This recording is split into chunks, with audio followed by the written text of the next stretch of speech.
একটু থাকেন। ছবি তোলা ভিডিও নিচ্ছি একটু। এখানে তো আমাদের বলার কিছু নাই না। না ওইদিকে মানে থ্যাংক ইউ এখন বাইরে আমাদের ব্রিফিং এর জন্য একটা খাম দিবেন না ভাই?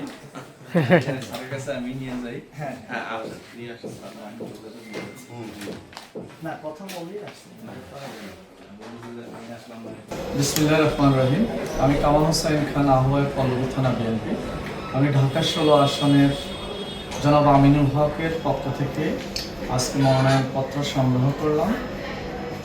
তো সর্বপ্রথম মহান রব্বুল আলামিনের দরবারে অসংখ্য শুকরিয়া জ্ঞাপন করছি, যিনি আমাদের জন্য আমিনুল হকের মতো একজন সৎ সজ্জন ভালো মানুষকে আমাদের প্রতিনিধি হিসেবে নির্ধারিত করেছেন।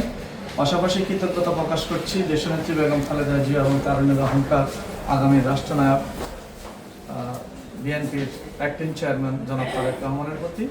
তারা আমাদেরকে ঢাকা 16 আসনকে একজন গর্বিত সন্তানকে আমাদের প্রতিনিধি হিসেবে নির্ধারণ করেছেন। সত্যিকার অর্থে আমিনুল হক সকল দিক থেকে একজন ভালো মানুষের যতগুলো গুণাবলী থাকা দরকার প্রত্যেকটা গুণাবলী তার ভিতরে আছে। এরকম একজন প্রার্থী পেয়ে আমরা আসলে ঢাকা 16 আসনের মানুষ গর্বিত। আমরা খুবই আনন্দিত ওনাকে প্রার্থী হিসাবে পেয়ে। ওনার মনোনয়নপত্র আজকে আমরা সংগ্রহ করতে পেরেছি। আমরা ওনার জন্য পুরো জাতির কাছে দোয়া চাচ্ছি, বিশেষ করে আমাদের ঢাকা 16 আসনে যারা বসবাস করেন, 16 আসনে বসবাসরত সকল জনসাধারণের কাছে জনাব আমিনুল হকের সফলতার জন্য দোয়া কামনা। জনাব আমিনুল হক জন্মলগ্ন থেকে এখানে বসবাস করেন। তিনি কোনো রকম জনপ্রতিনিধি না হয়েও, সরকারের কোনো দায়িত্বে না আসে, তিনি বিগত কয়েক বছর যাবৎ এই সমাজের আনাচে কানাচে ঘুরে, পাড়া মহল্লায় ঘুরে ঘুরে তিনি মানুষের দুর্দশাগুলো দেখেন এবং সেটা সমাধান করার চেষ্টা করেছেন।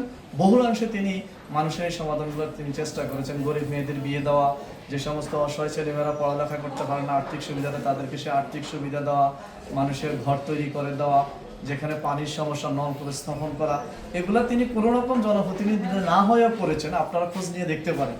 তো সুতরাং তার মতো একজন ব্যক্তি যদি জনপ্রতিনিধি নির্বাচিত হয়, তাহলে অবশ্যই তিনি সমাজের জন্য, রাষ্ট্রের জন্য, সর্বোপরি তার এলাকার জনগণের জন্য তিনি করবেন এবং তার এলাকার জনগণ শতভাগ তার উপরে আস্থা রাখে এবং বিশ্বাস করে।